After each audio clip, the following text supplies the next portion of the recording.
সবার উচিত রাজ্যের সিএম কে বলা যে আপনি সুপ্রিম কোর্টে যে কেস করুন, 230টা এমএলএ নিয়ে যান, সবাইকে দিয়ে কেস করান, এমপিদের দিয়ে কেস করান, পুরো রাজ্যে যত ওয়াকাফের যত সভাপতি সেক্রেটারি প্রেসিডেন্ট 77 বছর ধরে যারা খাচ্ছে কম বেশি সবাইকে বলুন যে কেস করতে।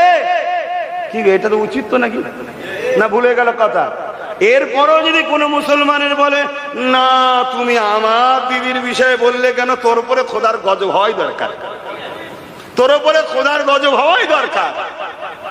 কথা বুঝে আসছে না? আমি কিছু ভুল বলছি নাকি? আমি ওর বিরোধী করতে বলছি? ওকে তো বলা দরকার। ও তো কলকাতায় দাঁড়িয়ে বললো পুরো ভারতের মুসলমান যদি বিপদে পড়ো আমি তার জন্য আছি। ভারত বলে ফেলেছে, ঝোঁকের মাথায় জানছে বুকা। তো এ তো সব মাথা মুটা। হাসুনি তোমাদেরকে মাথা মুটা মনে করে।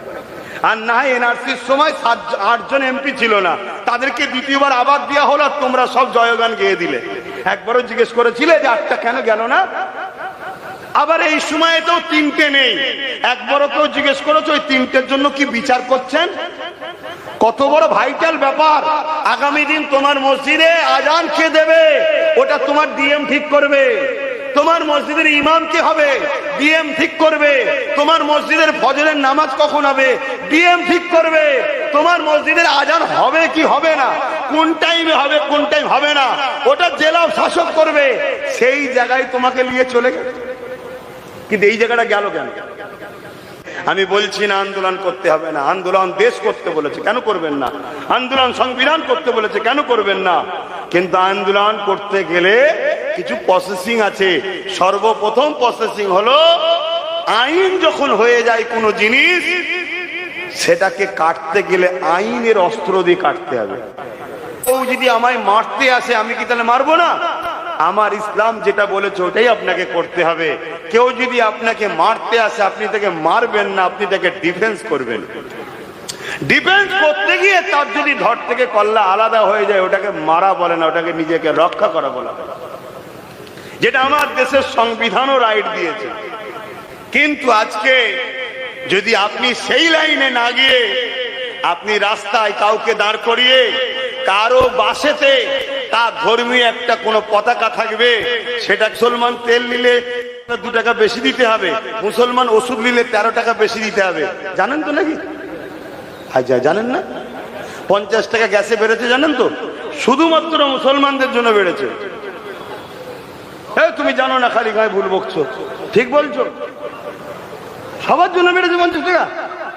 হ্যাঁ ও লাগাও, ভাই ভাই ঘুষি করো না, করো কেলাকেলি করো, ভাই ভাই মারপিট করো, আর ওইদিকে উনি দাম বেরিয়ে যাচ্ছে, বেরিয়েই যাচ্ছে, যা খুশি তাই করছে, আর এইদিকে আমরা দুমদাম করেই যাচ্ছি। খুব মাথা ঠান্ডা করে কাজ করেন। আমি বলছি না আন্দোলন করতে হবে না, আন্দোলন দেশ করতে বলেছে কেন করবেন না, আন্দোলন সংবিধান করতে বলেছে কেন করবেন না, কিন্তু আন্দোলন করতে গেলে কিছু প্রসেসিং আছে। সর্বপ্রথম প্রসেসিং হলো আইন যখন হয়ে যায় কোনো জিনিস সেটাকে কাটতে গেলে আইনের অস্ত্র দিয়ে কাটতে হবে, তাই তো নাকি গো? তা আপনাদের সবাই মিলে ধরুন আমাকে হুজুর বানিয়েছেন, বুঝাবার জন্য বলছি, হুজুর আবার শখ নেই, কেন হুজুরদের কিয়ামত দিন যেমন সম্মানও আছে মারও বেশি হবে, এই জানেন তো নাকি? হুজুর মৌলী সাহেবদের কিয়ামতে মারও বেশি, আবার সম্মানও বেশি। যদি ঠিক লাইনের হুজুরের শিষ্য থাকে তাহলে সম্মান পাবে, আর শিষ্য যদি ভুলভাল করে ফেলে ওই মৌলানা হুজুরকে কিয়ামত দিন ধরবে আল্লাহ, তোর মুরিদ তোর শিষ্য ভুল করেছে কেন জবাব দে, হালুয়া রুটি খাওয়া মুরগির রান খাওয়া শখ মিটে যাবে। তো যাই হোক, আমি যেটা বলতে চাইছি, ধরুন আপনারা সবাই মিলে আমাকে হুজুর বানিয়েছেন, বোঝাবার জন্য বলছি। এখন কোনো সমস্যা যদি একটা মশলা নিয়ে আসে তাহলে আপনারা সবাই মিলে সেই মশলার ফতোয়া দেবেন না হুজুরকে বলবেন? আচ্ছা বলেন, মৌলানাকে বলবেন যাকে বানিয়েছে তুমি ফতোয়া দাও। তা ধরুন আমরা সবাই মিলে একজনকে নেতা বানিয়েছি, আর কোন সমস্যায় যখন পড়বো আমরা তো নেতাকে বলবো তুমি সমাধান করো। সবার উচিত রাজ্যের সিএম কে বলা যে আপনি সুপ্রিম কোর্টে যে কেস করুন, 230টা এমএলএ নিয়ে যান, সবাইকে দিয়ে কেস করান, এমপিদের দিয়ে কেস করান, পুরো রাজ্যে যত ওয়াকাফের যত সভাপতি সেক্রেটারি প্রেসিডেন্ট 77 বছর ধরে যারা খাচ্ছে কম বেশি সবাইকে বলুন যে কেস করতে। কি এটা তো উচিত তো নাকি? না ভুলে গেল কথা? এরপরও যদি কোনো মুসলমানের বলে না তুমি আমার দিদির বিষয়ে বললে কেন, তোর উপরে খোদার গজব হওয়াই দরকার, তোর উপরে খোদার গজব হওয়াই দরকার। কথা বুঝে আসছে না? আমি কিছু ভুল বলছি নাকি? আমি ওর বিরোধী করতে বলছি? ওকে তো বলা দরকার। ও তো কলকাতায় দাঁড়িয়ে বললো পুরো ভারতের মুসলমান যদি বিপদে পড়ো আমি তার জন্য আছি। ভারত বলে ফেলেছে, ঝোঁকের মাথায় জানছে বোকা তো। এ তো সব মাথা মুটা। হাসুনি তোমাদেরকে মাথা মুটা মনে করে। আর না এনআরসির সময় 8 জন এমপি ছিল না, তাদেরকে দ্বিতীয়বার আবার দেওয়া হলো, তোমরা সব জয়গান গেয়ে দিলে। একবারও জিজ্ঞেস করেছিলে যে 8টা কেন গেল না? আবার এই সময়ে তো 3টে নেই, একবারও কেউ জিজ্ঞেস করেছো ওই 3টের জন্য কি বিচার করছেন? কত বড় ভাইটাল ব্যাপার। আগামী দিন তোমার মসজিদে আজান কে দেবে ওটা তোমার ডিএম ঠিক করবে। তোমার মসজিদের ইমাম কে হবে ডিএম ঠিক করবে। তোমার মসজিদের ফজরের নামাজ কখন হবে ডিএম ঠিক করবে। তোমার মসজিদের আজান হবে কি হবে না, কোন টাইমে হবে কোন টাইম হবে না, ওটা জেলা শাসক করবে। সেই জায়গায় তোমাকে নিয়ে চলে গেল। কিন্তু এই জায়গাটা গেল কেন? এই জায়গাটা এমনি চলে গেছে নাকি? আমার কাছে একটা কুল গাছ আছে, আমার ঘরে একটা কুল গাছ আছে, পাড়ার সবাই খায়, আমি কিছুই বলি না, কিছুই বলি না। এখন একটা বড় কেউ লুবিয়ে এসেছে, সে দেখছো তো বেশ ভালো মজা, এত সুন্দর কুল হয়, ফলটাও খুব মিষ্টি, খায়, কিচ্ছু বলে না তো মোল্লারা। তো এক কাজ কর, পুরো গাছটা ঘোরার সময় তুললে চলে আয়। এটা বিজেপি করছে। ৭৭ বছর ধরে সবাই খেয়েছে না খায়নি? কংগ্রেস আমলে, বাম আমলে, দিদির আমলে খাওয়া হচ্ছে না। মুসলমান গরিবরা পায়, ওই তো হাতে গোনা কিছু নেতা লিডাররা খায়, আর তারা কিছু ওপরের নেতা। এখন কেন্দ্র কি বলছে? পুরুলিয়ে নেবো। এতদিন এরা খেয়েছে আমাদের নামে ছিল, ও বলছে তোর নামেই রাখবো না, যা। কথা মাথায় ঢুকছে? কিন্তু এর সূত্রটা কোথায়? প্রথম যখন আমার গাছে কেউ হাত দিত, তখন যদি ঝাপটা দিতাম একটা, তাহলে তো ও ভাবতো জাসনি রে মারবে। কথা মাথায় ঢুকছে না? ঢুকে না? ঢুকছে না? আমি এই জন্য কথা বলিনি তো, কেন আমি বললে মূল গোড়া ধরে কথা বলি, মূল গোড়া ধরে কথা বলি। তুমি আমি ধরো 1 কোটি লোক কলকাতায় নেবে বললাম, ধরো 1 কোটি লোক কলকাতায় নেবে বললাম, 8 কোটি লোক নেবে, আন্দোলন কে রুখে দেবে? ও তো আইন হয়ে গেছে। আইন হবার আগে না বলে আলাদা কথা ছিল। আমি 10 বছর ধরে বলছি, এখন করতে পারবে? এখন ওর সমাধান কিভাবে আছে? যে পথে ওরা আইন করেছে ওই পথে ওই আইনকে বাতিল করে নতুন আইন করতে হবে। দ্বিতীয় নম্বর হলো, ওর থেকেও বড় জায়গা হলো আমার দেশের সর্বোচ্চ আদালত সুপ্রিম কোর্টের দ্বারস্থ হওয়া। আচ্ছা, একটা সাধারণ মানুষ কেস করা আর একটা সিএম কেস করা, দুটো এক না আলাদা? একটা সিএম কেস করা মানে 10 কোটি লোক কেস করা, এটা তো মাথায় রাখতে হবে। তা তিনাকে ভালোবেসে বলা দরকার আছে না? না, আমি ঝগড়া করতে বলছি না, ভালোবেসে বলা দরকার তো, যে আপনি তো বলেছিলেন তো করুন। আমার তো ভয় হচ্ছে এ যা ওয়াচ করলাম, আজকে না আবার আমার বাড়িতে পুলিশ যায়। কেন? ঠিক এনআরসির সময় বলেছিলাম রাস্তায় নেবে মিছিল টিছিল না করে আপনি একটা কেস করুন না রাজ্যের পক্ষ থেকে, বা সেই দিনই আমার বাড়ি পুলিশ। জানেন তো নাকি? হ্যাঁ। তবে ও সব ভয় করি না। কেন? যদি ভয় করতাম তাহলে নিজের ভাইটাকে 42 দিন জেল খাটাতাম না, ও কথা আমি না 20। যদি ভয় করতাম তাহলে কথাবার্তা বলা বন্ধ করে দিতাম। না না, ওসব ভয় করিনি, ওসব ভয় করিনি। আমি এতটুকু মনে করি, দুনিয়ায় যদি তুমি কারো জন্য চিল্লাও, সে যদি তোমার সাথে থাকবে, মনে করো আমি যখন আল্লাহর জন্য কথা বলছি, আমার ঈমান আল্লাহ আমার সাথে আছে, এটাই আমার সবচেয়ে বড় পাওনা।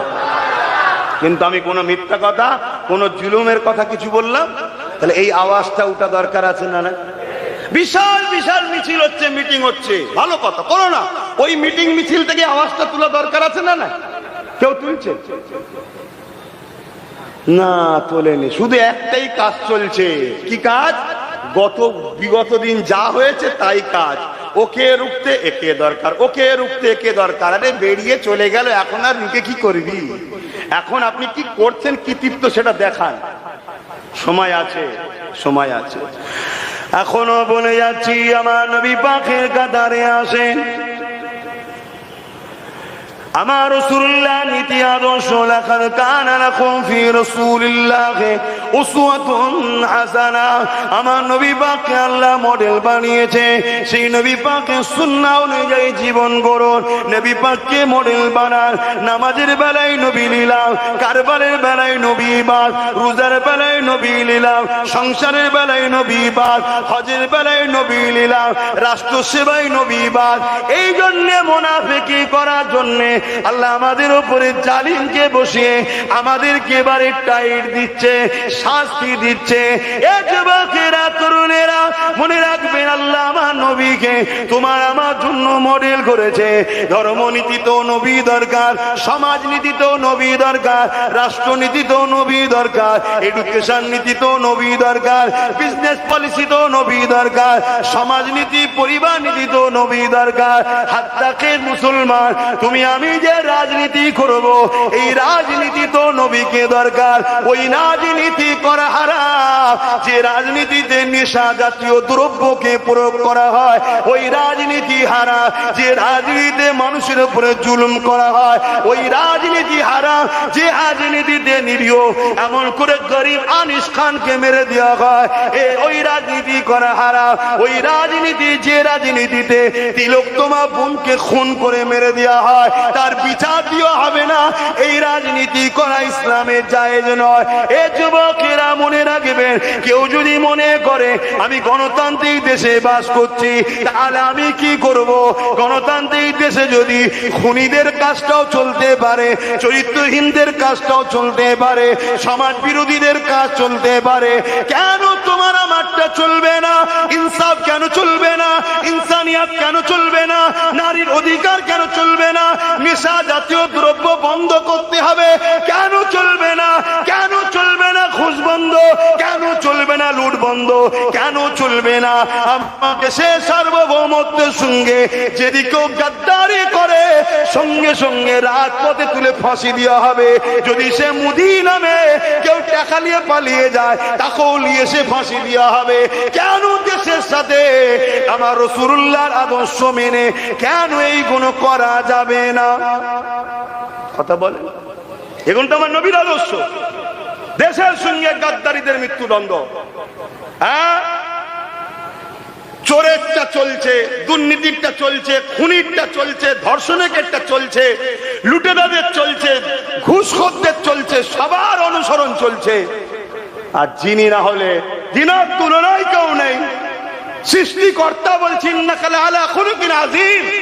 আমি বলছি সৃষ্টিকর্তা বলছে যে সব থেকে উত্তম আদর্শওয়ালা হলো মুহাম্মদ রাসূল। জোরে বলুন সুবহানাল্লাহ।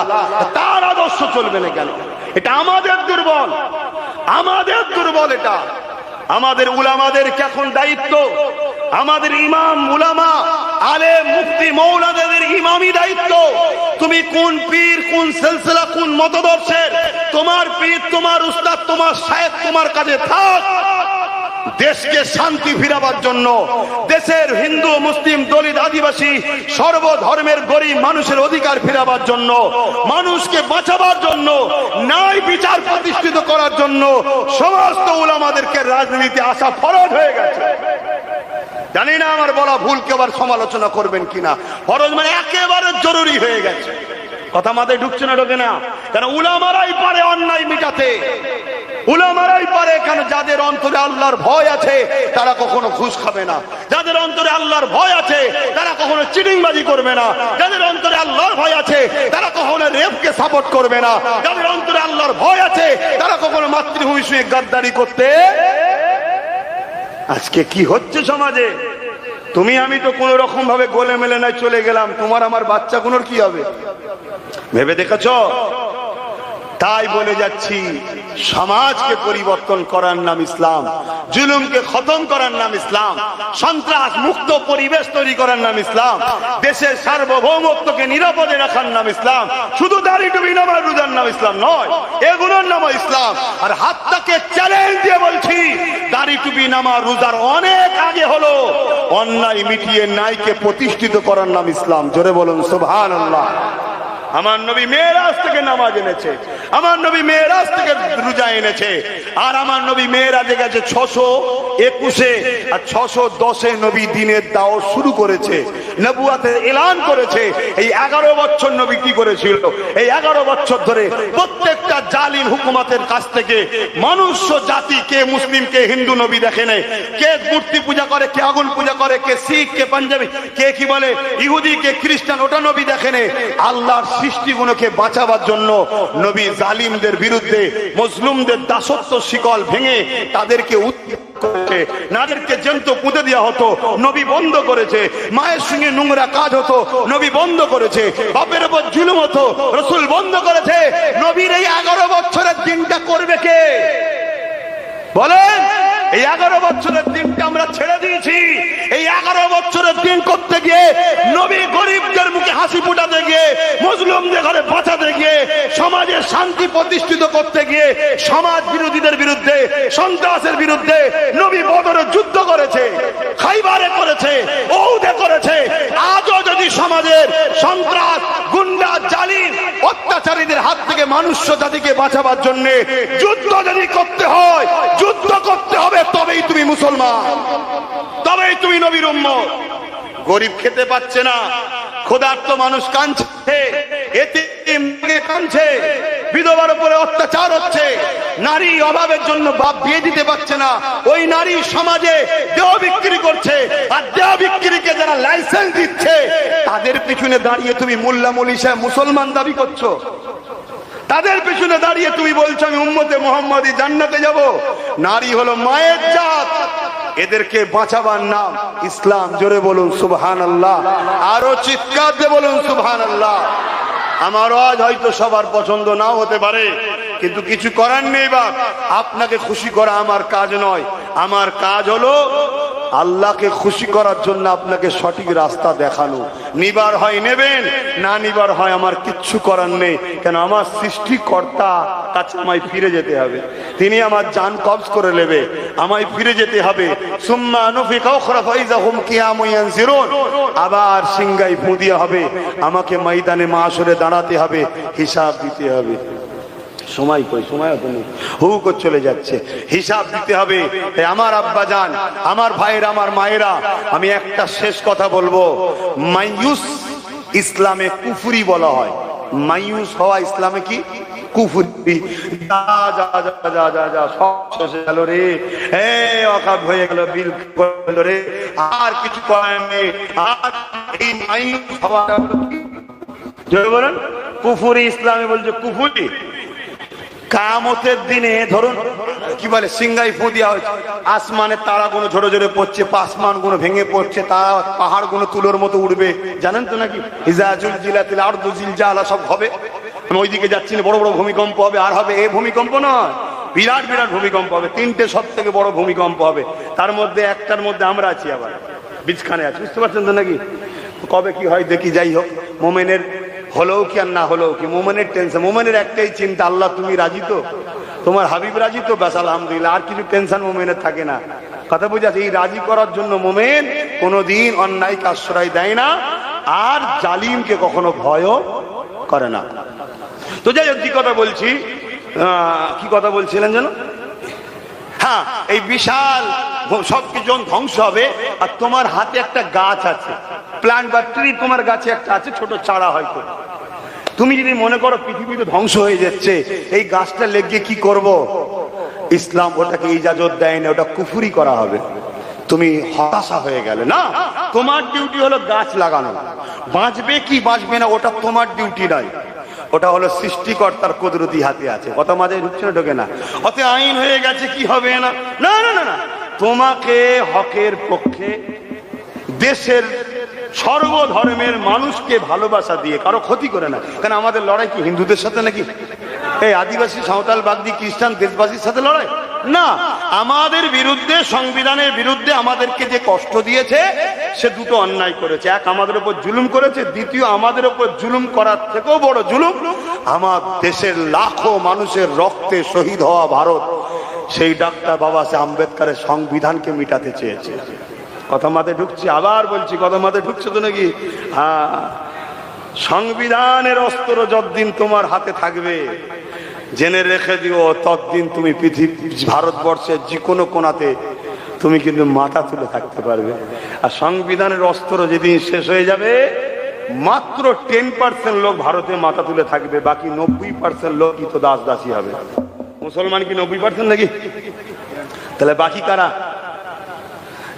বুঝতে পারছেন তো নাকি? হ্যাঁ, বাকি সবাই এমনি তো দেখুন না, ফুটপাতে রাস্তার ধারে ইদিক উদিক থাকারও ঠিক নেই, আর নেই কেন? ওরা কি অপরাধ করেছে? গরিব নাকি আমার দেশ? হ্যাঁ, আমার দেশ অর্ধেক পৃথিবীকে খাওয়ায়। আমার দেশ কি বলুন? অর্ধেক পৃথিবীকে আমার দেশ সবজি দেয়, খাদ্য দেয়। তাহলে আমার দেশ গরিব নাকি? এটা আমাদের গর্ব হওয়া দরকার, ঠিক না বেটি? কিন্তু দুর্ভাগ্য, মাথায় সব বসে আছে। কথা মাথায় ঢুকছে না, ঢোকে না? একটা দেশের, আমার দেশ এত নিরাপত্তার সাথে থাকে, একটা দেশ থেকে সামান্য জিনিস বাইরে চলে যেতে পারে না, বড় বড় মানুষগুলো বাইরে পালাচ্ছে। সেটিং না থাকলে পালাই কি করে? কথা কিছু বুঝতে পারছেন তো নাকি? হ্যাঁ, তো সেই জায়গাতে ভাই মায়ুস হলে হবে না, আন্দোলন করতে হবে, আইনের অস্ত্র দ্বারা আইনকে কাটতে হবে। আমার যতটুকু ক্ষমতা আছে দেশের স্বার্থে, সংবিধানের স্বার্থে এবং আমাদের ভালোবাসা, ইমান, ধর্ম, সেই ধর্মের স্বার্থে আমি আইনের অস্ত্রতে হাত দিচ্ছি, তার দ্বারা যা করার করছি। কথা বুঝে আসছে?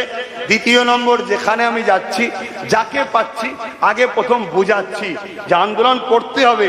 এই আন্দোলনটা হট করে নেবে আমার প্রতিবেশী ভাইয়ের উপরে আঘাত না হয়ে যায়। কারণ নবী বলেছে যে প্রতিবেশীকে ভালোবাসে না সে নবী, আমার উম্মত নয়। আর ভারতবর্ষে প্রত্যেকটা মুসলমানের প্রতিবেশী হলো হয় হিন্দু, নাই আদিবাসী, নাই সাঁওতাল, নাই বাগদি, কোনো না কোনো ধর্মের লোক।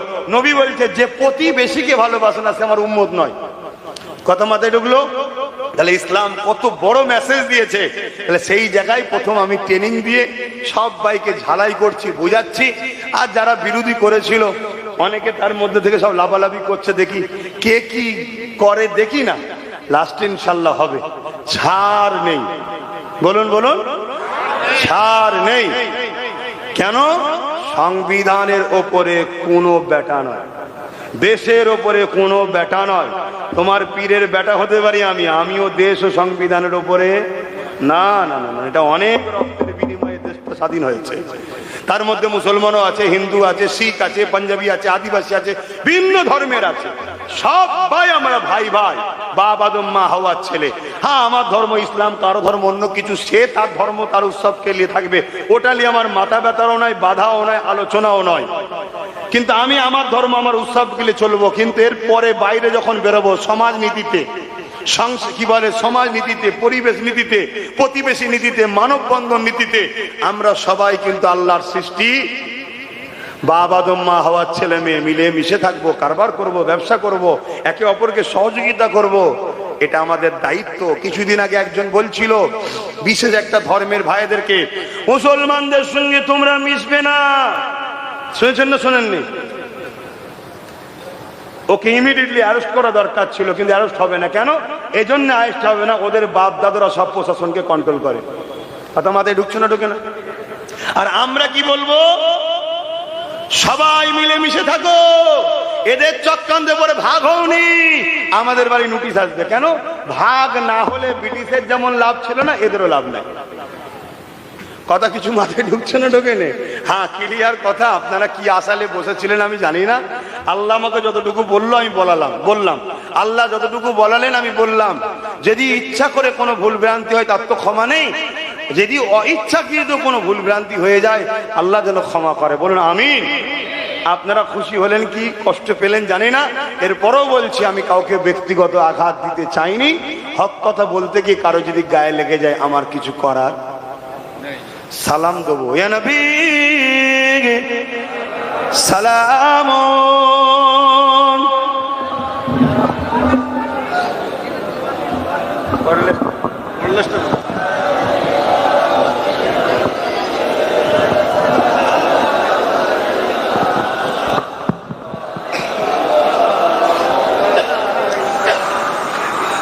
এই যে দাঁড়িয়ে সালাম দিই আমরা, এ নিয়ে আমাদের সমাজে একটা মতনৈক্য আছে না? নাই?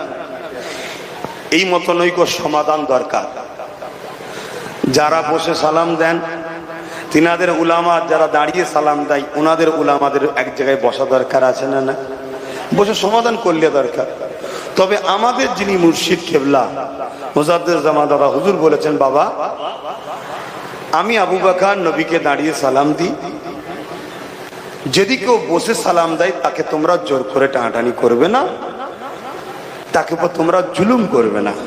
আমি দিই, আমাকে যারা ভালোবাসো তোমরা দেবে, কিন্তু কেউ যদি বসে সালাম দেয় তার বিরুদ্ধে আমার দাদা হুজুর কোনো ফতোয়া দিয়ে তা আশা রাখবো যদি কেউ বসে সালাম দেয় তাদেরও উচিত হবে না আমরা দাঁড়িয়ে সালাম ওলাদের পিছনে ফতোয়া দিবা, ঠিক নাকি? যদি বলেন কোরআন হাদিসে নেই, কোরআন হাদিসে নেই যখন এক জায়গায় বসে যারা দাঁড়ায় তাদেরকে শিখিয়ে দিলেই তো হয়, সমাধান মিটে যাবে না? কিন্তু এতটুকু আমি জানি, বাবুল আদব কিতাবুল কিয়াম হাদিস পাকে আছে নবীকে সাহাবারা দাঁড়িয়ে সালাম দিতেন। জোরে বলুন সুবহানাল্লাহ। এতটুকু আমি জানি, আল্লাহ কোরআনে বলছেন সল্লু, দরুদ পড়ো, ওয়াসাল্লিমু, সালাম দাও। সালামের বেলায় আল্লাহ বলছেন তাসলিমা। তাসলিমা মানে দিবার মতো করে সর্ব উত্তম ভাবে সর্বদিক দিয়ে সম্মান আদব ভালোবাসার সাথে দাও। আল্লাহ দরুদের বেলায় বললেন শুধু সল্লু পড়ো, আর সালামের বেলায় তাসলিমা বললেন কেন? আল্লাহ বললেন দরুদ পড়লে নেকি হয়, নেকি ফেরেশতা লিখবে, কিন্তু সালাম যখন দিবি আমার হাবিব জবাব দেবে, তাই আদবের সাথে লেখ। এজন্য আমরা দাঁড়িয়ে দিই। কথা ক্লিয়ার? এবার সবার প্রেম কি সমান হয়? সবার আদব কি সমান হয়? অনেক ছেলে আছে বাপের জুতোতেও পা লাগলে সালাম খায়, অনেক ছেলে আছে আবার বাপের কাছে কি কোলে বসে থাকে। এক একজনের প্রেম এক ধরনের। কেউ যদি মনে করে বসে দিয়াটা আমার নবীর আদব প্রেম, সে নবীর সঙ্গে সে বোঝাপড়া করবে, আমরা তাদের বিরুদ্ধে ফতোয়া। আবার আমরা মনে করি হুজুরকে সব থেকে আদবের সাথে হাত বেঁধে সালাম দেবো, এবারে বোঝাপড়া হুজুরের সাথে আমাদের হবে। কথা আমাদের ঢুকছে না? ঢুকে, কিন্তু বীজখানে এই নিয়ে ফেতনা করে উম্মার মধ্যে টুকরো টুকরো করা হচ্ছে না, হয়নি? এটা একটা চক্রান্ত, এটা একটা চক্রান্ত। তবে মনে রাখবেন, পূর্ব ভারতের মানুষ আপনাদের জন্য মুজাদ্দেদ জামান দাদা হুজুরকে আল্লাহ তিনি সিলেক্টেড করেছেন ইমাম হিসাবে, মুজাদ্দেদ হিসাবে। যেমন হাজী ইমদাদুল্লাহ মাহাজের মাক্কি ইউপি উত্তরপ্রদেশ ওই এলাকার জন্য এসছেন, আলা হযরতকে আর এক এলাকার জন্য উপারে পাহাড় এলাকায় কারামত আলী জুনপুরি সাহেব দিয়েছেন, ঠিক তেমনই আল্লাহ পূর্ব ভারতের মানুষ তোমাদের জন্য মুজাদ্দেদ জামান করে দাদা হুজুরকে পাঠিয়েছে। তাই উচিত হবে আমাদের মধ্যে ঐক্যবদ্ধ হয়ে মুজাদ্দেদ জামানের নীতি আদর্শ কোরআন সুন্নাহ ইজমা কিয়াস অনুযায়ী যেটা দিয়েছে তার উপরে চলে ভাইচারা রেখে সর্বধর্মের মানুষের সঙ্গে এক হয়ে দেশ ও দেশবাসী মিলেমিশে থাকা দরকার। আসুন সকলে সালাত ও সালাম পাঠ করি। ইয়া নবী সালাম, ইয়া রাসূল সালাম, ইয়া হাবিব সালাম।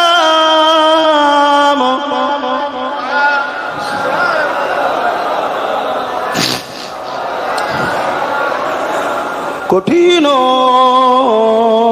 হাসরের দিনে কি আছে মোদের কপালে,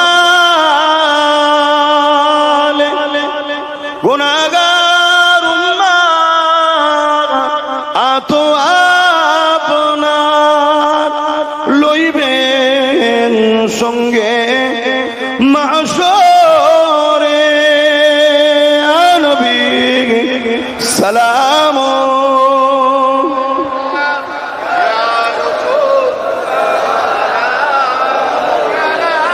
ইয়া হাবিব সালাম।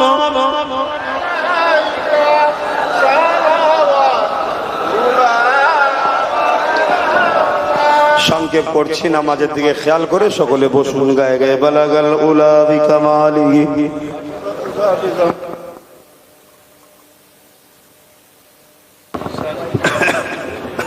না, আজকে মাগরিবের আজান কটায় একটু বলেন না? 6টায় আজান। আচ্ছা, দোয়া চাইবো, তার আগে একটা ছোট্ট কথা বলবো।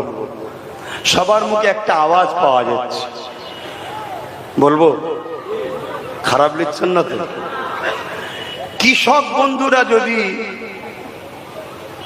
কালা কানুনকে রুখতে পারে, আমরা কেন পারবো না?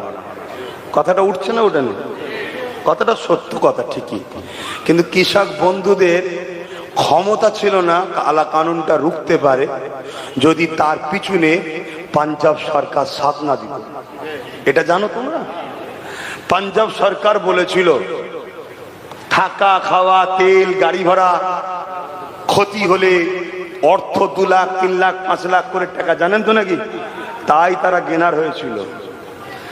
তা চলো না রাজ্য সরকারকে বলি সবাই মিলে যে আপনি তো বলেছিলেন বিজেপি কে রুখতে আমায় ভোট দেন, আমরা তো দিয়েছি, আরে আমি না দিলে আপনারা দিচ্ছেন তো নাকি? সবাই মিলে বলা দরকার আছে না? না, থাকা খাওয়া টাকা পয়সা খরচ কেউ মরলে 2 লাখ 5 লাখ করে দেবেন, সম্পূর্ণ সাহায্য আপনি আমার সাথে করুন। কি বলা দরকার আছে না? না বলা দরকার আছে না? না একটু হ্যাকি না বলবেন না? মসজিদের থেকে ইনি আগে হয়ে গেছে।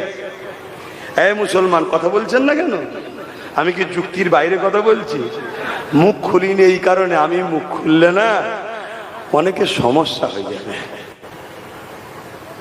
কথা বুঝছেন না? বোঝেন না? অনেককে সরকার অর্থ দিয়ে নাবাচ্ছে, যা 2 লাখ লিজা, 5 লাখ লিজা, 20 লাখ লিজা, প্রতিবাদটা কর, করে লাস্টে বলবি আমাদের সাথে কথা হয়েছে একটু দেখবে বলেছে। কি দেখবেন? হ্যাঁ, দেখার জায়গায় দেখতে হবে। আসুন না পাঞ্জাব সরকারের মতো একটু 7 দিন। তামিলনাড়ু সরকার মাত্র 5% মুসলমান, তারা যদি কেস করতে পারে, এখানে 35% মুসলমান, এই 33% 2011 বলেছিল, এখনো 33। ছেলে বলে একেবারেই বন্ধ নাকি? ওটা আবার বলুনি, তাহলে রাত্রিরে আবার কানে কানে যে বুঝাবে খেয়ে ফেলবে খেয়ে ফেলবে। আমরা শুধু খেয়েই ফেললাম আমার হিন্দু ভাইদের ঘরে। এই একটা পলিটিক্স ব্রিটিশদের, কথা বুঝে আসছে? কোন মুসলমান যদি কোন হিন্দু ভাইয়ের উপরে জুলুম করে, ওই মুসলমান কিয়ামতের দিন নাজাত পাবে না। এর নাম ইসলাম। কথা শুনছেন না শোনেন? আল্লাহর সৃষ্টি, সে ভুল ধর্ম কি ঠিক ধর্ম জবাব সে নেবে। তুমি আমার কে? খাওয়াও না কোনো ঘরে? খাওয়াই কে? আল্লাহ সৃষ্টিকর্তা খাওয়ায়। জুলুম করা যাবে না, কিন্তু তারপরে বোঝানো হচ্ছে না, হয়নি তো? যাক, আমি ওদিকে যাচ্ছি না। আমি যেটা বলতে চাইছি, তাহলে কৃষকদের মতো আমাদেরও তো আন্দোলন করা দরকার। চলো সবাই মিলে দল বেঁধে কলকাতা আইদি কুদি না করে মার্চ হবে, কলকাতা থেকে শুরু হবে।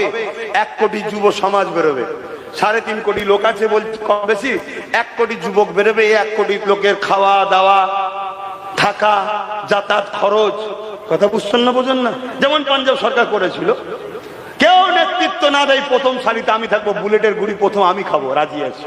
তোমরা রাজি আছো যেতে? হাত তুলে বলো রাজি আছো?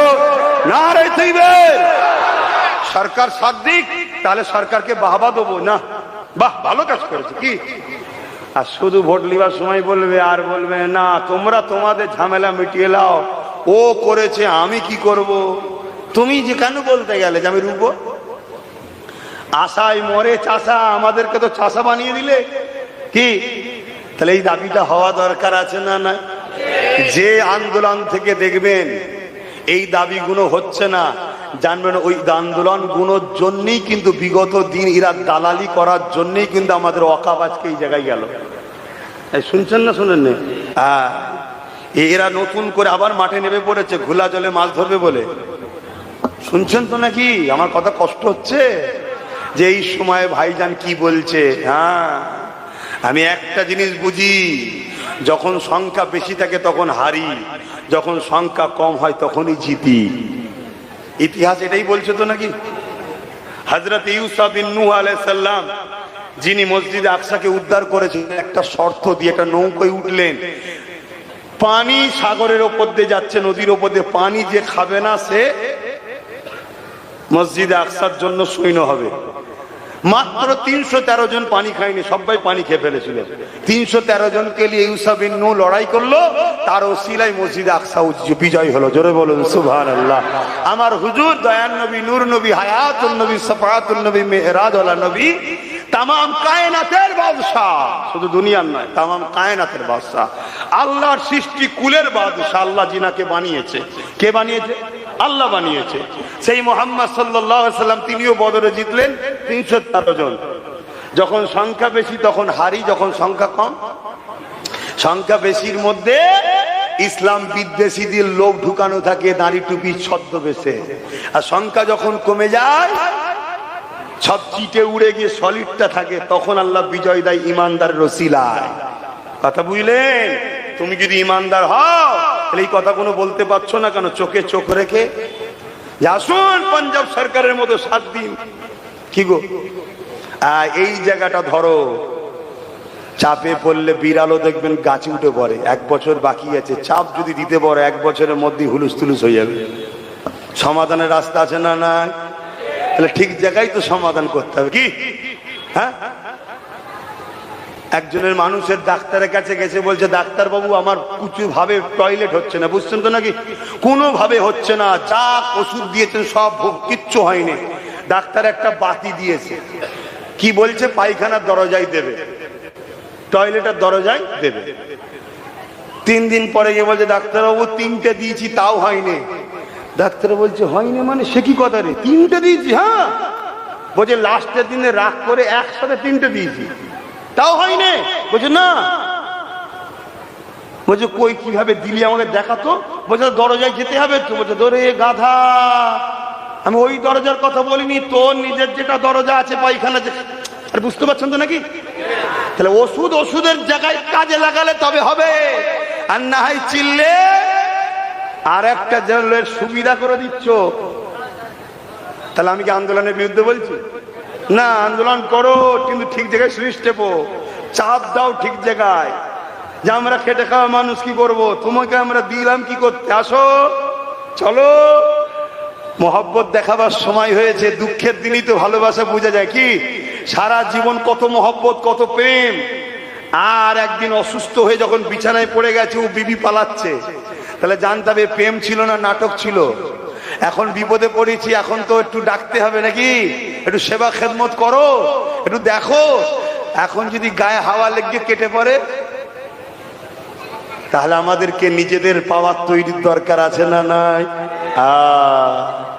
ও পরের বাপকে বাপ বলা বন্ধ কর। বাপ যা 30, 40, 50, 70 যা হয় হোক গে যাক, নিজের হাতে থাক। বাকি যারা আছে আছে, আমার কাছে 40 জন লেবার আছে, তোর কাছে 100টা আছে, আমার কাছে 70টা আছে, তোর কাছে 90টা আছে। চল একসাথে লাগা, পার্টনারে বিজনেস করি। পার্টনার ছাড়া বাঁচার রাস্তা নেই। খেটে খুঁটে চলে আসবে 1 লাখ টাকা পাওয়ার থেকে, তুই আমাকে 1% শেয়ার দে, সারা জীবন মালিক থাকবো। কথা মাঝে ঢুকছে? 1% হয়তো 1000 টাকা হবে, কিন্তু 20 বছর, 30 বছর, 40 বছর সারা জীবন কোম্পানি থাকবে। 1000 করে আস্তে আস্তে একদিনে 1 কোটি টাকা পাবে। আর খেটে এক চান্সে 1 লাখ নিবি, ও 3 দিন পরে ফুর্তি আনন্দ করতে করতে উড়ে যাবে। অতএব সব জায়গায় পার্টনারশিপ হও যদি বাঁচতে চাও। আর না হয় ওই 500, 1000 খাও, কয়েক লক্ষ মিলিয়ন কোটি টাকা লেলিয়েছে।